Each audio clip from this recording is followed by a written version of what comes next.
ಎಲ್ಲರೂ ಜೊತೆಗೂಡಿ ತೊಗೊಂಡು ಹೋಗೋಂಥ ಜವಾಬ್ದಾರಿ ಅದು. ಆ ನಿಟ್ಟಿನಲ್ಲಿ ಚೆನ್ನಾಗಿ ಕೆಲಸ ಮಾಡಿಕೊಂಡು ತೊಗೊಂಡು ಹೋಗ್ತಾರೆ ಅಂತೇಳಿ ವರಿಷ್ಠರು ಅವ್ರ ಮೇಲೆ ನಂಬಿಕೆ ಇಟ್ಟಿರೋಂಥದ್ದು. ನಾಡಿನ ಜನತೆಯೂ ಸಹ ಅವ್ರನ್ನ ನಂಬಿರೋಂಥದ್ದು. ಹಾಗಾಗಿ ನಾಡಿನ ಜನತೆಗೆ ಶುಭ ಆಗ್ತದೆ. ಮಾನ್ಯ ಡಿ ಕೆ ಶಿವಕುಮಾರ್ ಸಾಹೇಬ್ರಿಗೂ ಸಹ ಶುಭ ಆಗಲಿ ಅಂತೇಳಿ ನಾನು ಶುಭ ಕೋರ್ತೀನಿ. ಸರ್, ಬಹುದಿನಗಳ ಕನಸು ಈಡೇರ್ತಿದೆ. ಎಷ್ಟು ಜವಾಬ್ದಾರಿ ಇದೆ ಅವ್ರ ಮೇಲೆ? ಭಾಳಷ್ಟು ಜವಾಬ್ದಾರಿ ಇದೆ. ಈಗಾಗಲೇ ಅವ್ರಿಗೆ 40 ವರ್ಷಗಳ ಸುದೀರ್ಘವಾದಂಥ ರಾಜಕಾರಣದ ಪ್ರಯಾಣ ಅವ್ರದ್ದು. ಸಾಕಷ್ಟು ಏರಿಳಿತಗಳು, ಕಷ್ಟ, ಸುಖ, ನೋವು, ನಲಿವು ಎಲ್ಲನೂ ಸಹ ನೋಡಿರೋಂಥದ್ದು.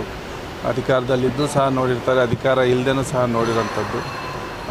ಸಮಸ್ಯೆಗಳ ಬಗ್ಗೆ ಸಾಕಷ್ಟು ಅರಿವಿರೋಂಥದ್ದು. ಭವಿಷ್ಯದ ಒಂದು ಉಜ್ವಲವಾದಂಥ ಕರ್ನಾಟಕನ ಕಟ್ಟೋಂಥ ನಿಟ್ಟಿನಲ್ಲಿ ಅವರ ಒಂದು ಎಲ್ಲನೂ ಅನುಭವ ಅವರಿಗೆ ಕೆಲಸಕ್ಕೆ ಬರೋಂಥದ್ದು. ಭಾಳ ಜಾಣ್ಮೆಯಿಂದ ಅವರು ಸಮಸ್ಯೆಗಳನ್ನೆಲ್ಲ ಹಿಮ್ಮೆಟ್ಕೊಂಡು ಒಂದು ಭದ್ರವಾದಂಥ ಕರ್ನಾಟಕನ ಕಟ್ತಾರೆ ಅಂತೇಳಿ ನಮ್ಮ ಭಾವನೆ. ಸೋಮವಾರ ತಾವು ಹೋಗ್ತಾ ಇದ್ದೀರಾ ಸರ್? ಖಂಡಿತವಾಗ್ಲು ನಾವು ಅನೇಕ ಹೆಚ್ಚಿನ ಸಂಖ್ಯೆಯಲ್ಲಿ ನಮ್ಮ ಶಿಡ್ಲಘಟ್ಟ ಭಾಗದಿಂದ ಸಹ ನಮ್ಮ ಮುಖಂಡರು, ಕಾರ್ಯಕರ್ತರು ಬಂದಾಗಲೆಲ್ಲರೂ ಸಹ ಸಂತೋಷದಿಂದ ಪಾಲ್ಗೊಳ್ತಾ ಇದ್ದೀವಿ. ಅವ್ರಿಗೆ ಶುಭ ಆಗಲಿ.